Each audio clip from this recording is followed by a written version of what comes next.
گزرے جو ایک قبر پہ بیٹھ کے تو مسیح کہہ رہی تھی اور رو رہی تھی اونچی آواز سے. تو آپ صلی اللہ علیہ وسلم نے فرمایا صبر کر. وہ آپ کو نہیں پہچانتی تھی یا اس طرف وہ دیکھ نہیں رہی تھی. تو اس نے کہا آگے سے یہ کہہ دیا کہ اگر تیرے پہ تکلیف گزری ہوتی نا تو تجھے پتا ہوتا. تو آپ صلی اللہ علیہ وسلم نے اس کا کوئی جواب نہیں دیا. آپ صلی اللہ علیہ وسلم آگے چلے گئے. باقی صحابہ نے کہا اللہ کے رسول تھے, تو نے اتنی بدتمیزی کی ہے. یہاں تو کسی ایک بزرگ عالم دین کے بارے میں کوئی یہ نہیں سن سکتا. میں آپ کو نبی علیہ السلام کا کریکٹر اور کردار بتا رہا ہوں. وہ عورت دوڑتی ہوئی حضور کے پاس ہے, یا رسول اللہ غلطی ہوگی, یہ ہوگی, وہ ہوگی. آپ صلی اللہ علیہ وسلم نے اس ٹاپک پہ بات ہی نہیں کی ہے کہ تو نے گستاخی کر دی. یا رسول اللہ میں صبر کر لیتی ہوں. آپ نے بس جب اللہ کی باری بات آئی تو آپ نے فرمایا کہ صبر تو صدمے کے آغاز میں ہوتا ہے, بعد میں نہیں. یعنی جب پہلی دفعہ بری خبر کسی کو ملے تو وہ اس وقت صبر کرے, وہ ہوتا ہے. پورا رو پیٹ کے اپنا کام پانی باہر گئے, چلو جی اے لوگ ہیں اتنی لمبی لمبی سٹوریاں سناتے ہیں, یار دیکھو جی آیا, اور رو پیٹ کے کہتے ہیں نہیں جی دیکھو پھر بھی اسی صبر کر رہے ہیں, گالاں بھی کڈن گے دشمن نو, پھر جی صبر کر لیں. تو آپ صلی اللہ علیہ وآلہ وسلم نے فرمایا صبر صدمے کے ابتدا کے وقت ہوتا ہے. الحمدللہ. صحیح مسلم میں ایک حدیث ہے, ام سلمہ رضی اللہ تعالی عنہا وسلام اللہ علیہا, ان کا خاوند فوت ہو گیا ابو سلمہ. ان کو خبر ملی جنگ میں شہید ہو گئے. انہوں نے نبی علیہ السلام سے ایک دعا سنی ہوئی تھی کہ جو شخص مصیبت اور پریشانی میں اگر ایک دعا ہے ایسی وہ پڑھ لے تو اللہ تعالیٰ اس صدمے کی کمپنسیشن اس سے بھی بہتر فرما دے گا. اور دعا آپ کو پتہ کیا ہے؟ انا للہ و انا الیہ راجعون. یہ مشکات میں آپ کو کتاب الجنائز چیپٹر پہلی جلد کے اندر, اس میں پہلی فصل کے اندر مل جائے گی.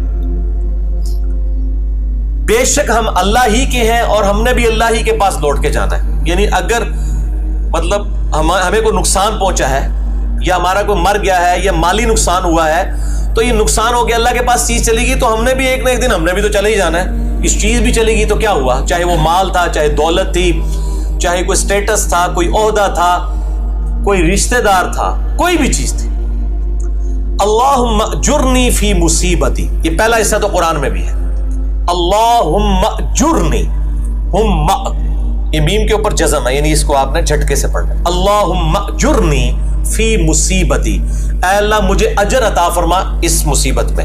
کیونکہ بخاری مسلم میں حدیث ہے جب بھی کسی کو کوئی مصیبت پہنچتی ہے تو اللہ تعالیٰ اس کے بدلے اس کے گناہوں کو معاف کر دیتا ہے. حتیٰ کہ کسی مسلمان کے پاؤں میں کانٹا بھی چبھے, اسے کوئی دکھ درد اندیشہ بھی پہنچے, بخاری مسلم میں اندیشے کے بھی الفاظ ہیں. اندیشہ یہ ہے کہ بھی ہوا کچھ نہیں, ٹینشن لگ گئی ہے کہ یار کدھر نہ ہو جائے.